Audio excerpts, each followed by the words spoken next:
What's up, everybody? This your girl CC with Where It Begins Magazine, and I got my co-host Theo on the line. Hey, Theo, how are you today? I'm good, CC. What about you? I'm good. I'm good. I can't complain. Yeah. Excited to bring another dope person to the stage. Hopefully, we have a good interview and don't embarrass ourselves today. Not that that's something that we do, but definitely we want to represent, especially when we got special people on the line. Yes, I agree, and I like your shirt. Thank you. I like your shirt. Thank you. But we have a special guest. I'm gonna let her introduce herself or who she is and what she does, where she from. Hello, my name is Destinee Brown. I'm from Inglewood, California, and I run track professionally. I am a world record holder in the sprint medley relay, 3-time NCAA All-American, and 2-time U.S. Championship semifinalist. Wow, and congrats. Tell us a little bit about your journey and how you got to where you are today. So initially, I have always played basketball. I have 5 brothers and 2 sisters, so I've always been super active all over the place. And I really only started doing track to have something to do after basketball was over. And I realized that I was actually pretty fast. So once my senior year came, I had to juggle between track and basketball to see which one I wanted to go to college for. And ultimately, I had to decide which one I did the best with the least amount of effort. And I felt like that was track. So I went with track, and it's been no looking back since. All right. Well, who are some of the people that inspired you or motivated you to get to where you are today? I'd say my biggest inspiration has been my mentor, Carmelita Jeter. She's been known as the fastest woman alive. And she's been my mentor since high school. And she's super motivational. She's super positive. She's always speaking life into me. Even when I feel like I can't do it, she makes me feel like I can. So she's willed me to personal bests and PRs, and I probably wouldn't even try to run track professionally to even have broken the world record if it wasn't for her breathing life into me and letting me know that I can do it. Amen to that. How did that come about? Like, Carmelita has been such a legend in the sport for a long time. Like, how did that happen to where you guys linked up? I was introduced to one of her coaches, and her coach, they have like training groups. So when I was in high school, her coach was like, just come on out here. You know, there's a bunch of athletes. I can just introduce you to people, because that was when I was actually starting to get serious in track. And he's like, well, I'll just introduce you to some of the athletes and things like that. So it was a group of maybe like 5 or 6 of them, and I met all of them. And just from that day, me and her clicked. She was like, oh, you know, I have a bunch of clothes. You know, she was Nike sponsorships. I have a bunch of clothes, you know, just come by, I'll bring you some. And I ended up coming by, and she brought me some, and just we'd have great conversations, and it became like a mentorship program at that point, and then moved into family at this point. Oh wow. How long have you known her? How long have I known her? Yes. Since sophomore year of high school, and I've been out of college for about 3 years now, so a good amount of time. Okay. So you were there, definitely seeing her at her height and the glory of the fandom that came with it. Mm-hmm. Yeah, I definitely have. And that was something that was interesting to see from the inside, because at home, you know, we talk, we're so cool. And before, I did a different type of track meet to where it was kind of like age group to where you could race against professionals as well. So I ended up running in a race with her, and she was not talking. She was in her zone. She had her headphones on. And I'm like, oh my God, race Carmelita. Like, although we're like mentor, she was super focused. This is not a game. Like, I don't care if this isn't the Olympics. This is what I'm here to do. And just seeing her in her zone, although she's around familiar people, it kind of showed me what I had to do mentally to reach that level. Like, her level of focus was through the roof. And that's what I kind of emulated when I went to college and running professionally. Good stuff. Mm-hmm. So where do you kind of see yourself in the next couple of years? In the next couple of years, I'd love to break into the acting realm of things. Right now, I still do commercial acting. So I've been in a bunch of different commercials like Nike, Adidas, Reebok, and things like that on the sports side. And I really do love it. I hope to continue to do that. And then I also hope to break into TV and film and things like that. Maybe play a superhero one of these days. But while I'm still on the commercial side, I'd ultimately like to become a personality like Jake from State Farm or Flo from Progressive. I could be Destinee from who knows, you know? So I hope to achieve one of those or all of those eventually. Gotcha. Okay. What made you get that acting bug? That was actually a USC connection. I went to USC, fight on. And one of the agents that's connected with USC would always come to me, Destinee, I think you'd be really good at commercial acting. I have all these auditions. And I'm like, I'm no actor. Like, no, thank you. And then one day he's like, Destinee, I have a great one. I think you'd be awesome for it. I was like, okay. I went to audition for it. It ended up being a global Nike Olympic commercial, and I ended up booking it, and it was a super fun experience. It was awesome. So I was like, what? That's all I have to do is, you know, do a few form runs in front of a camera and you get booked, you know?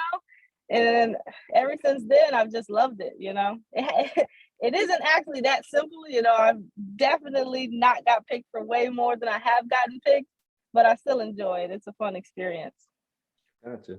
I know me personally, one of the first times I got familiar with you, you were in a really dope Samsung commercial. And I always love the way Samsung does their visuals.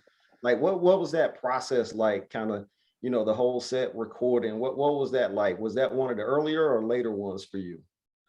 That one was one of the later ones, the most recent ones that I did. Okay. And that's definitely interesting because, like you said, the visuals that they do is so interesting. And being the one who's there, being in it was super crazy because you'll see them doing certain things and then you'll visualize what that's going to look like on camera. Like they had one girl standing there and they just had us breeze by her while the wind was on her. And I was like, it's so quick to where it doesn't seem like anything. But once you slow it down and once you see how they pieced it all together, it was like, wow, that's what they were doing. So it was super cool being behind the scenes of those things. Yeah, no, it was definitely a powerful piece, especially relating to track. It's always interesting how they take different sports and, like you said, kind of break down little elements and slow it down for us people at home to watch it. And the impact is way different. Definitely, it really is. Yeah. I'm sorry. So basically, for 2022, what is like one of the biggest accomplishments you want to achieve? 2022, one of the biggest accomplishments I like to achieve is to be a part of a global brand. I'd like to be a brand ambassador for, you know, Rihanna Fenty or, you know, something like that. I just really want to be a part of something amazing so that I can help it grow and be even more amazing. And earlier you said something about mentorship. So are you working on anything within mentoring the youth or anything like that? Yes, I actually do have a few people, not like officially, but a few of the youth that I do talk to and help work out and help train, and they call me whenever they need anything. So that definitely is a realm that I like to touch on because when I was younger, I had a mentor and it just really helped me and showed me kind of the things that I'd been missing. And sometimes being at home with your parents, they don't know everything. They don't have all the resources as someone, you know, who's in the realm that you're trying to get to does. So I definitely would love to be that voice for the youth. Yes, yes. So what was one of your biggest challenges actually in track? I'd say one of my biggest challenges in track has always been weight, which is interesting because somebody will see me on the street and like, wow, you're tiny. And I'm like, yeah, but in the track world, I'm kind of big, you know? So my family, you know, we have African Americans, we have thicker bodies. You know, my thighs and things has always been on the thicker side for a track runner. So the biggest challenge for me was always trying to lose weight, but my natural build isn't skinny. So it's like, okay, we'll just put muscle on it. So that has always been a tug of war for me. And I just kind of had to realize that I am who I am and I will be able to pull this around the track. I'm strong enough, I'm mentally tough enough, and you can't try to become someone that you're not. And a lot of people don't really know about body type. So they're like, well, that girl is 120, so you could be too. No, not necessarily. So that was a mental block that I also had to get through. And I feel like just sports, especially track and field in general, a lot of it's 90% mental and only 10% physical. Once you get on the line, everyone is in shape. Everyone is ready. But mentally, are you going to be able to turn it on when it's time? So one of the biggest challenges for me was the mental part, to be able to mentally break through those barriers that was kind of holding me back.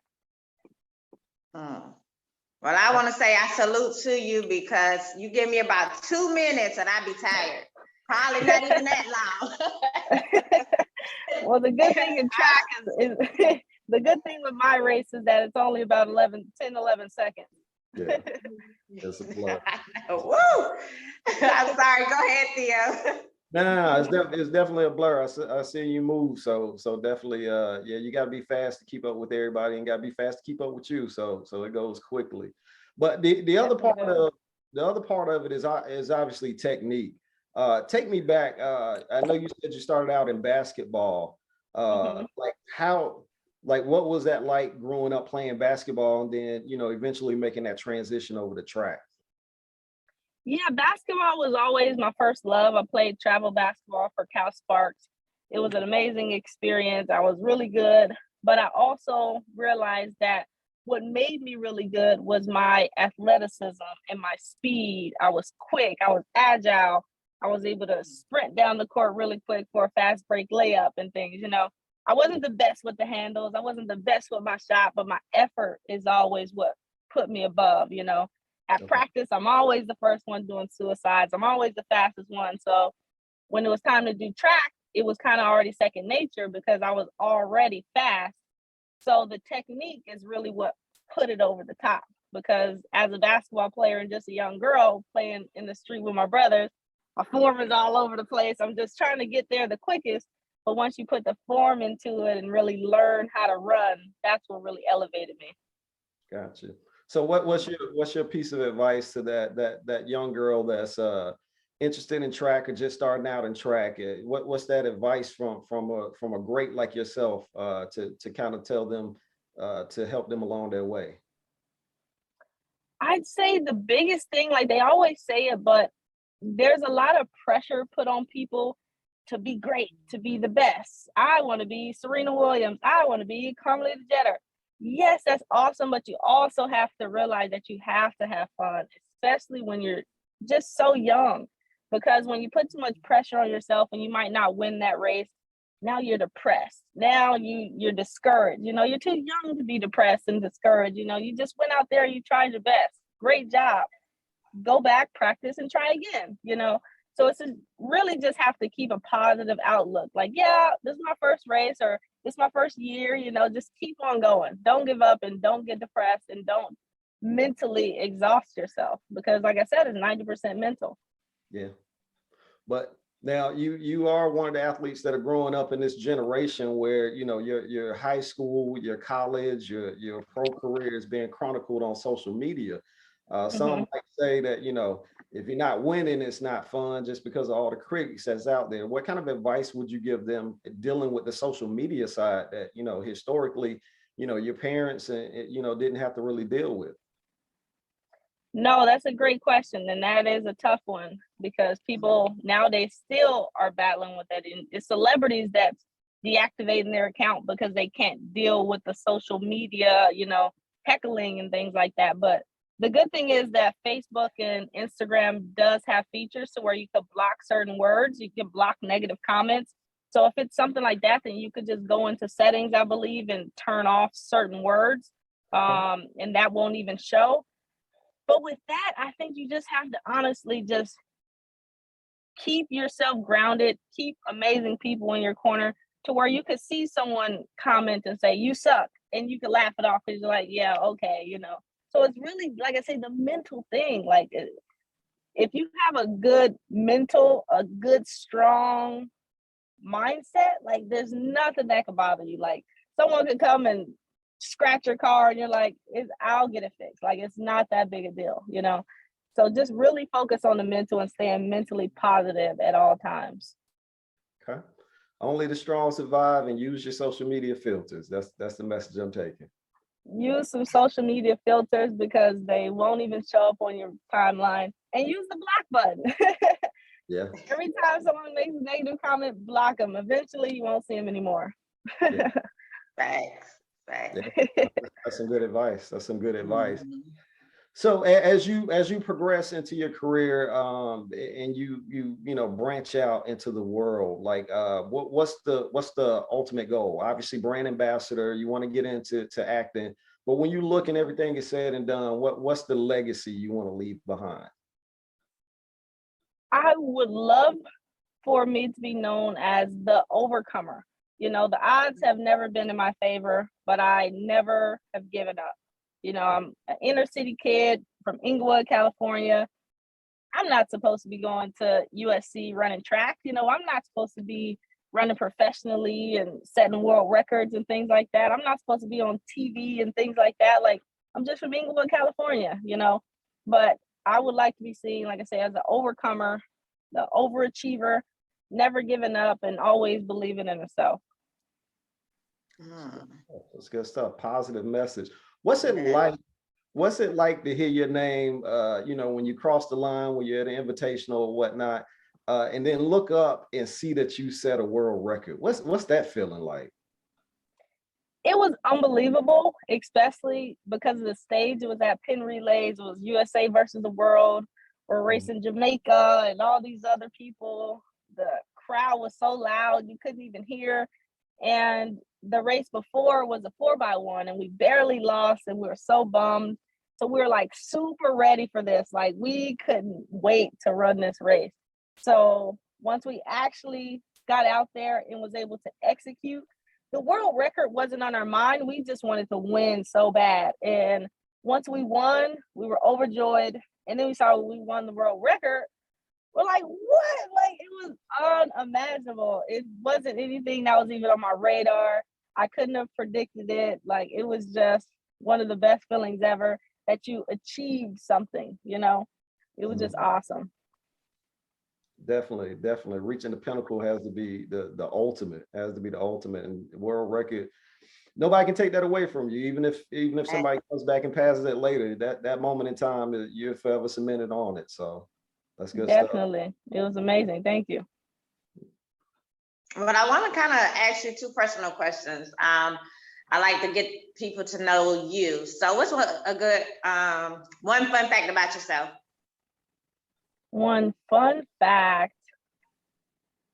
I think my siblings has always been a fun fact that I have. It's 8 of us. Yeah, big family. Okay.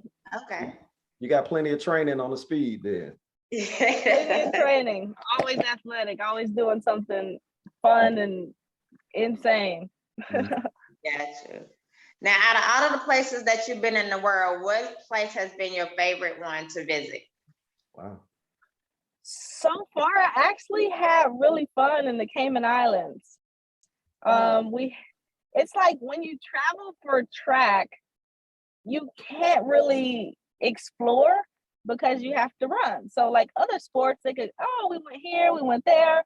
We're like, well, if we do all those things, we're going to tire our legs out and then we're not going to be able to run fast the next day. So it's like, we really have to just stay in the hotel. So a lot of places we hadn't really been able to explore because once you run, now you got to get on the plane, you know. But actually the Cayman Islands, we were able to go out into the ocean. We were in there until like 2-3 o'clock in the morning, and the water was super warm, super crystal clear. And I just really had a good time. The food was amazing. And I'd love to go back. I enjoyed that trip. Yeah, now you mentioned food. I was going to ask, like, did you get a chance to actually experience the cuisine while you're there? Obviously, you know, the trying to keep, you know, that working machine in order. You guys can't always partake in everything that CC and I can when we visit there. So how is it kind of different for you guys as an athlete? That was actually so different. The Cayman Islands was one of the places that I could actually see the difference in food. We had rice and beans maybe for lunch and dinner every single day. And it was so light and you could eat it and you wouldn't even be full.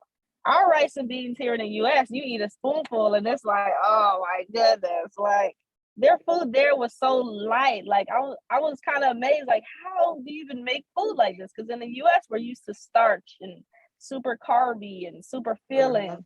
Their food over there was just, it tastes fresh. Like I couldn't explain. I was like, wow, like this is awesome. Yeah, less sodium, less salt. Yeah, a lot of things, I believe. I was like, it just felt so light. I hadn't had rice and beans like that. I gotcha. Well, Theo, do you have any other questions before we go into our trivia game? No, just as far as if you were making a pitch right now to become that brand ambassador, what would you say to that potential company that was scouting you out there? I am the perfect candidate for your brand because I am loyal, I am hardworking, I'm genuine, and I take pride in everything that I do. So I promise you that you will not regret putting me on your team because I will make sure that I represent you all to the best of my abilities every single time. Woo, you just sold it to me. There you go. Sign up. Thank you. Well, we have our trivia game, fun fact questionnaire game that we do. So I'll start with mine. If you could go back in time, what year would you go to and why did you choose that year? Back in time. If I could go back in time, I'd probably go back to around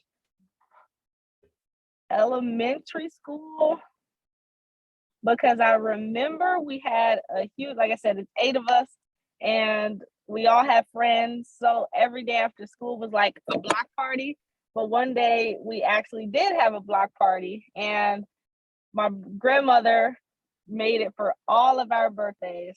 Eight of us plus like 2 or 3 of my cousins. So she just bought a huge sheet cake and put everyone's name on the cake. And we had Spider-Man and Dora the Explorer and Tommy the Clown and literally everyone on the whole block just came and it was just a huge party and we had jumpers and just all kind of things. And that was just an amazing day because we just had fun. We're able to be kids. You know, we had cotton candy machines, just running up and down the street, carefree, stress-free. Obviously didn't have any bills or anything like that. So it was just a really fun, wholesome day that I would never forget. I can imagine that. And how big was that cake? Because you say she had a lot of names on that cake. It was literally Destinee, Joshua, Matthew, like, happy birthday to everyone. Don't ask for anything else. Wow. Okay, all right. All right, so here's my question. And you can't pick super speed, but okay. if you could choose one superpower to have, what would it be? Superpower. There's a part of me that would love to have teleportation because I live in LA. Traffic sucks. I would love to just be able to teleport to Dubai and not have to pay $2,000 for a flight. I love to travel, but I hate airplanes. Like they get, I don't know, the turbulence and things like that. So teleportation would be amazing. There you go. Good choice. Whoever picks you up for that first $1 billion deal as an ambassador needs to go ahead and include a teleporter in there, right? I would love that. That's going to be in the fine print. Right. Well, like that here in Atlanta too. Shoot, this traffic horrible. Yeah. Oh man, just teleport home. You'll never be late again. Never. Yes. Well, go ahead and tell them. Also, people might think they'll never be late, so they'll wake up super late. Like, oh, I can teleport, so I don't have to wake up until 7:59 when I have to be there by 8. Yes. But before we get off, tell everybody where they can follow you. You can follow me on Instagram at Destinee with 4 E's. So DESTINEEEE_B. There it is. I have Okay. Facebook, Destinee Brown, Twitter, D Brown SC. I'm not really on Twitter, but I have one. But Instagram's the main thing. Follow me. Okay, all right. Y'all make sure to go out and follow her. And before we get off, one more thing. Is there one message you would like to give all your fans or supporters right now?